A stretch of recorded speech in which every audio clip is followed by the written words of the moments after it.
Assalamualaikum, selamat datang kembali di Guru Gembul Channel. Nah, akhir-akhir ini kita berhadapan dengan banyak sekali berita-berita terkait dengan pajak. Dan pajak itu bukan hanya soal penggunaannya bagaimana, soal bagaimana negara ini menggunakannya dan mendapatkannya. Tapi banyak sekali orang-orang wajib pajak itu mendapatkan nominal pajak yang berbeda. Agak aneh dan luar biasa. Termasuk juga nanti ke depannya kita juga berhadapan dengan pajak yang akan dinaikkan PPN-nya sampai 12%. Yang itu dampaknya tentu saja bukan untuk industri, tapi untuk konsumen. Karena tentu saja beban pajaknya akan diserahkan kepada mereka. Nah, masalah-masalah pajak itu akan dibicarakan dengan seorang pakar. Betul ya? Dan ini Pak Ito, soal pakar pajak terkemuka yang sebenarnya ini adalah teman saya dan berkali-kali kita udah bikin podcast di Partai X, silahkan nonton. Tapi sekarang kita akan fokus pada ada sebuah pernyataan dari Bapak ini bahwa cara menghitung pajak itu tidak real. Cara menghitung pajak itu gimana, pakai bahasa sastra. Oh iya Mas ya. Itu betul nggak sih? Betul Mas, kenyataan di lapangan seperti itu Mas Guru Gembul. Jadi kalau saya wajib pajak, saya bayar pajak itu nggak ada kalkulasi pastinya? Oh bukan, ini yang dinamakan adalah PPh final atas badan usaha Mas. Itu kan dihitung di akhir tahun Mas Guru Gembul. Saat dihitung oleh Fiskus atau pemeriksa pajak, itu kita harus menyerahkan laporan keuangan Mas Guru Gembul. Nah, harus bisa membuat pembukuan. Nah, di dalam pembukuan tersebut, misalkan ini Mas, satu contoh, saya pernah Mas, tim saya menulis adalah pembuatan konstruksi tiangnya untuk Videotron. Nah, ternyata itu dikoreksi Mas. Itu ada PPh atas jasanya Mas. Oke. Tapi kalau tulisannya diganti Mas, misalkan adalah pembelian tiang Videotron, itu aman Mas Guru Gembul. Itu pengalaman kami seperti itu Mas. Jadi maksudnya pajaknya sebenarnya kalkulasinya sudah jelas, ini sekian persen, ini sekian persen. Tapi kalau misalkan kita lapor, itu apa yang dipajakin tuh belum tentu sesuai. Betul. Jadi misalkan ini pajak untuk jasanya sekian, ini pajaknya untuk bangunannya sekian. Iya betul, untuk bahannya sekian.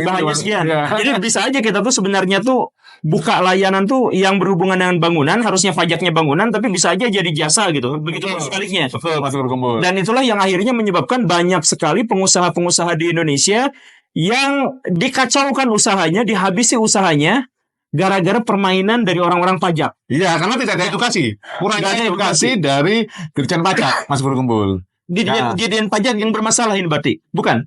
Jadi memang sejak tahun 2017 kalau tidak salah itu sudah keluar PMK bahwa AR, akun representatif, itu fungsinya yang dulu mengedukasi, sudah tidak ada lagi Mas Guru Gembul. Jadi dianggap wajib pajak harus pintar Mas Guru Gembul. Jujur, pajak itu susah saya pahami loh Pak. Pasti susah Mas. Jadi kalau misalkan saya bikin usaha, pajaknya nggak paham, bisa dimainin? Bisa Mas. Dan banyak kasus dimainin? Banyak sekali Mas. Termasuk kemarin yang Pak Pramono itu. Pak Pramono Boyolali. Pak Pramono Boyolali itu pajaknya sampai sekian 2 miliar awalnya Mas. 2 miliar. 2 miliar sekarang turun menjadi 671 juta. Nah ya itu. Dan itu terjadi tuh bukan gara-gara nggak ada kalkulasi pajaknya, tapi ada, cuman kasusnya gimana itu? Ya ada, cuman perhitungan gini Mas. Saat kita sebagai wajib pajak melaporkan kewajiban pajak kita melalui SPT, surat pemberitahuan tahunan itu kan tidak serta-merta itu benar Mas. Itu diterima dulu sama Dirjen Pajak. Dirjen Pajak punya kewenangan untuk memeriksa 5 tahun kemudian. 5 tahun? Sampai 5 tahun kemudian. Okay. Misalkan tahun ini kan tahun 2024. Jadi Dirjen Pajak maksimal bisa memeriksa kita itu 5 tahun untuk pemeriksaan administratif. Tapi kalau untuk bukper pidana pajak itu bisa 10 tahun Mas Guru Gembul. Nah, kasusnya Pak Ude Pramono yang di Boyolali ini adalah pemeriksaan administratif. Itu Mas Guru Gembul. Jadi dia tahun yang kena ini kan tahun pajak 2018. Tapi pemeriksaannya tahun 2021 mulainya. Ini untuk banyak orang mungkin akan cukup membingungkan, tapi intinya adalah kalau misalkan kita punya usahanya itu pajaknya itu kita harus benar-benar tahu. Betul, harus benar-benar tahu ya. Kalau yang ini Mas Guru Gembul, kalau yang omset di atas 4,8 miliar dan sudah PKP, itu yang wajib pembukuan. Nah, tapi kan kita bisa aja ngasih berdasarkan asumsi sekian gitu kan? Bisa jadi, tapi kan nanti akan ada pemeriksaan. Saat diperiksa itulah akan ketahuan itu Mas Guru Gembul. Nah, maksudnya pas diperiksa itu kita punya kewenangan untuk bantu meriksa nggak Pak? Ini mengkonfirmasi bahwa ini tuh gini, ini tuh gini. Gitu. Tidak bisa Mas Guru Gembul. Nanti saat mereka memeriksa itu kita hanya dimintai dokumen. Nah, Setelah dokumen diminta, nanti ada yang namanya surat pemberitahuan hasil pemeriksaan, SPHP namanya Mas Guru. Dari SPHP tadi, mereka akan setelah menyerahkan SPHP ya Mas ya, itu mereka akan mengundang namanya pembahasan akhir hasil pemeriksaan. nah, Nah, disitulah kita baru bisa membantah argumennya dari pemeriksa pajak. Cuman pengalaman saya ini Mas Guru, saat pembahasan akhir ini yang harusnya Fiskus ini mendengarkan, lebih banyak mendengar dari wajib pajak, ini malah sepertinya vonis akhir. Jadi tidak ada pembicaraan lagi. Akhirnya itulah menyebabkan angka pajaknya sekian tinggi itu seperti itu, Mas Guru. Ya itulah pentingnya Baraya. Jadi kalau misalkan kita punya, kita sebagai wajib pajak tuh kita tuh harus ngerti gitu. Betul, Mas Guru. Sebab itu dimainin pas pemeriksaan akhir itu. Betul, pas pemeriksaan pajak sampai 5 tahun tadi. Jadi isunya atau misalkan dianggapnya bahwa itu sebenarnya adalah finalnya seperti ini, padahal di situ tuh kita bisa bantah ya. Bisa. Misalkan Bisa. kita ajuin dokumen, kemudian kata pemeriksa pajaknya, ini dokumen tanah ini harusnya nilainya sekian. Bisa. Padahal sebenarnya bisa lebih, bisa itu gitu ya. Bukan itu bisa, yaitu saat di pembahasan akhir. Makanya sangat penting pembahasan akhir, dan ini yang paling penting, ini teman-teman, pembahasan akhir itu menurut Per Dirjen Pajak, ya Mas ya, itu wajib direkam audio visual. Nah, kenyataannya sekarang di kantor pajak itu tidak ada perekaman itu. Penting Baraya. Jadi di kantor pajak pemeriksaan itu wajib ada audio visual. Wajib. Ada aturannya. Ada Per Dirjen Pajak tahun 2017. Tetapi biasanya pas kita lagi main di situ justru tidak ada alat rekamnya, Mas. Contohnya ini sekarang kasus Pak Udi Pramono yang viral. Paling gampang buka saja. Pembahasan akhirnya gimana audio visual? Pasti nggak ada. Kalau tidak ada, menurut aturan perundang-undang perpajakan, Mas, itu dianggap tidak ada pembahasan akhir. Itu pembatalan surat ketetapan pajaknya, Mas. Jadi seharusnya itu dibatalkan secara hukum ya. Tapi harus pengajuan, Mas. Kalau Dirjen Pajak tidak bisa, Mas. Itulah yang saya sarankan ke Udi Pramono, Mas, untuk melakukan pembatalan SKP itu loh, Mas. Dari kita harus pintar juga, Mas. Nih, Pak, anggaplah saya udah diceritain pendidikan pajak nggak ngerti-ngerti. Bisa nggak sih saya serahin ini ke notaris gitu atau ke? Oh, tidak bisa, Mas. Notaris, konsultan pajak yang bisa kan konsultan pajak, Mas Guru Gembul. Cuman kenyataannya konsultan pajak ini sekarang adalah profesi yang tidak ada undang-undangnya, Mas Guru Gembul. Akhirnya mereka ini takut sekali kehilangan izin prakteknya dari DJP dan Kemenkyu, Mas Guru Gembul. Maka dari itu dia lebih cenderung membela DJP gitu loh, Mas. Kalau ada sengketa, kalau ada sengketa. Padahal apa, Mas, upahnya itu ikut wajib pajak, Mas.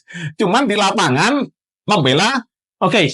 Konsultan pajak itu tidak punya undang-undangnya. Jadi di dalam undang-undang tidak ada profesi namanya konsultan pajak itu.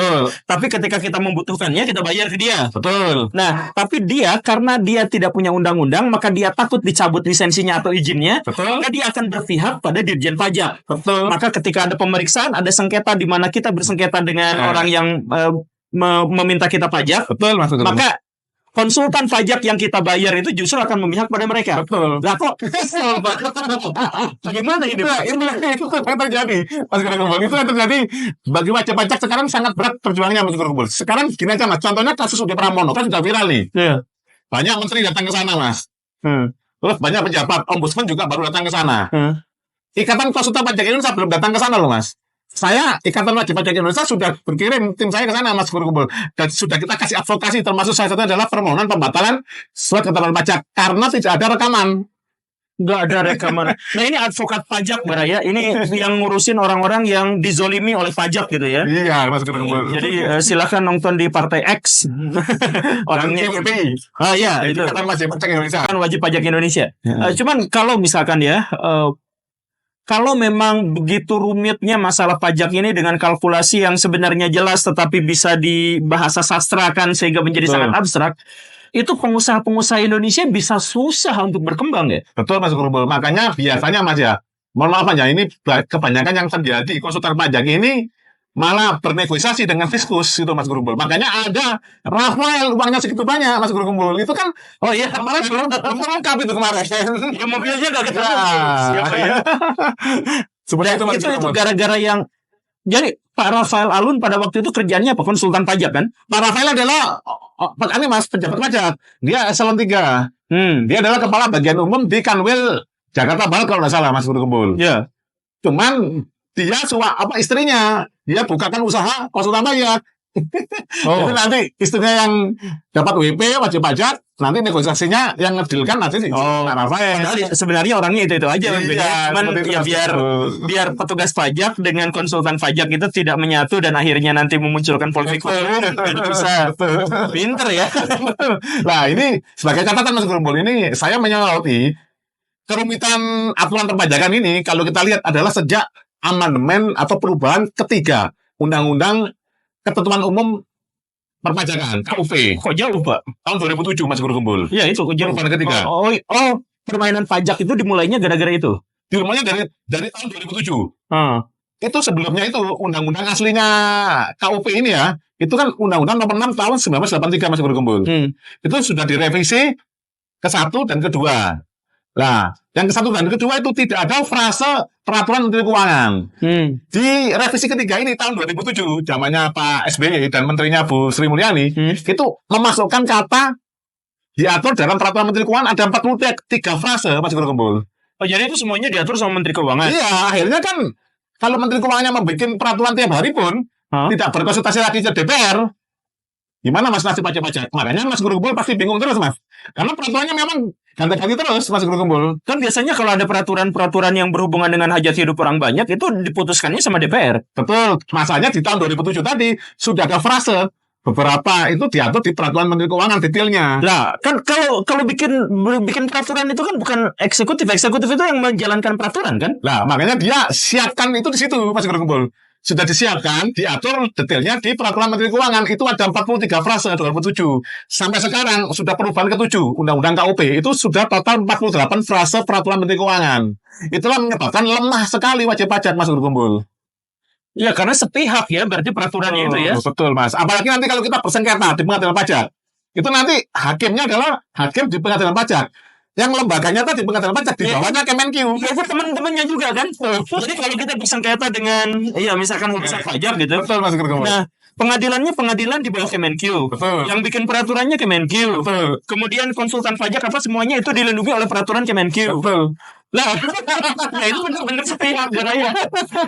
Ini perlu usulan nanti Mas Gerumbul. Dari banyak ini Mas ya, lebih sering disuarakan. Kok saya jadi nggak mau jadi pengusaha ini Pak? Nggak masalah Mas, nanti kalau Mas Gerumbul sama saya dengan IWPI, nanti akan kita bantu lah Mas. Akan kita bantu Mas Gerumbul. Jadi nanti ini tolong diupayakan suara ini sampai ke Pak Prabowo Mas Gerumbul. Karena kalau nggak viral, rakyat kasihan Mas Gerumbul. Ya, saya pusing sendiri Pak. Pusing karena ternyata ada banyak istilah-istilah dan kebingungan-kebingungan soal pajak. Dan pusing ternyata peraturan pajak begitu sepihak gitu kan. Betul Mas Gerumbul. Jadi dan saya menjadi sangat khawatir kalau misalkan saya punya penghasilan dari sebuah perusahaan yang keuntungannya sekian, maka coba Bapak pernah nggak menemukan kasus pengusaha bangkrut, pengusaha kacau, rugi gara-gara pajak? Sering Mas Gerumbul. Sering.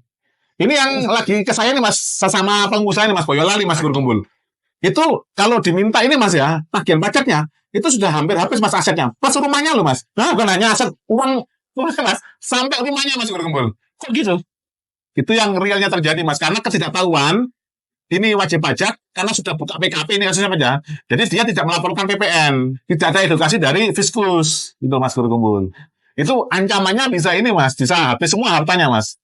Kalau Baraya jadi pengusaha, Baraya ngurusin urusan duit itu benar-benar harus paham soal pajak. Dan sebenarnya pemahaman kita soal pajak itu adalah tanggung jawab pemerintah karena pemerintah punya aturan untuk mensosialisasikan. Betul. Tapi dicabut Mas. Tapi aturan itu dicabut. Jadi anggap kita tuh ngerti soal pajak, terus kalau misalkan ada pajak begini begitu kita digoyang ke sana ke sini. Pasti kalah Mas. Pasti kalah. Kok disebut pasti? Bukan mungkin kalah atau pasti kalah? Pasti kalah Mas. Kalau tidak menemukan partner yang benar Mas. Kalau Mas Gerumbul menemukan praktisi hukum pajak yang benar, ya itu bisa menang Mas. Tapi kalau tidak Mas, karena gini Mas, saat sengketa di perpajakan itu waktunya sangat limitatif Mas. Nah, rata-rata teman-teman wajib pajak ini waktunya habis untuk bingung-bingungin aja Mas. Oh iya, untuk belajarnya dulu. Saya ngomong pasti kalah itu karena itu gak sih? Oh. Please lah Baraya ini mau dipotong videonya sedikit-sedikit nggak apa-apa, tapi share sebanyak-banyaknya karena ini masalah bagi kita semua bahwa wajib pajak itu ternyata kurang mendapatkan edukasi soal pajak, dan ketika kita berpolemik atau bersengketa, dan hampir pasti kita akan berpolemik dan bersengketa untuk urusan pajak, kita akan kalah, pasti kalah, karena kita akan kebingungan pada apa tadi itu. Untuk mempelajari banyaknya aturan, gitu Mas Guru Gembul. Ini sama dengan gini Mas, kalau di sekolahan ini Mas Guru Gembul kan karena ini profesinya guru ya. Iya. Oh iya. Sama dengan Mas Guru Gembul ini tidak pernah ngasih pelajaran ke muridnya, tiba-tiba langsung ujian. Dan ulangannya pasti susah gitu kan. Iya, pasti Mas. Dan nanti kalau misalkan kita ngajuin argumentasi, enggak seperti itu. Ini aslinya gini, sumbernya nggak boleh dari mana-mana, nggak boleh dari internet, nggak boleh dari Google. Ini sumbernya harus dari sini. Pak, selesai gitu ya. Betul Mas. Pak, saya pengen nyeker. Saya benar-benar kesal dari tadi. Iya, makanya banyak pengusaha-pengusaha di Indonesia atau pengusaha luar yang nggak bisa masuk ke Indonesia karena masalah pajak itu. Betul, Mas. Pengusaha-pengusaha Indonesia mau berkembang juga jatuh lagi. Iya. Betapa jahatnya dalam konteks ini. Ya makanya kita usulkan ini harus didengar ke Pak Presiden dan Ketua DPR Mas. Itu saya sebagai WP sudah bersurat Mas. Sudah bersurat ke beliau. Tinggal nanti dari teman-teman konten kreator ini bantu memviralkan. Biar didengar Mas. Kalau nggak didengar ya nggak apa-apa Mas. Kalau wajib pajaknya memang mau bersengketa sendiri tanpa ada perlindungan hukum pasti kalah tadi Mas. Oke, Baraya itu aja ya. Ya. Karena udah ini waktunya, tapi insya Allah kita akan ketemu lagi. Karena ini adalah teman dekat saya dan ada di podcastnya apa tadi itu? Partai X dan IWP dan Pajak Smart. Dan Pajak Smart itu banyak kanalnya. Pokoknya kita akan ngobrol lagi untuk bisa menegaskan apa masalahnya dan apa solusinya terkait dengan masalah perpajakan ini. Terima kasih karena sudah masuk ke kanal saya. Semoga ini viral. Please banget. Terima kasih karena sudah menyimak. Saya Guru Gembul. Assalamualaikum warahmatullahi wabarakatuh. Waalaikumsalam warahmatullahi wabarakatuh.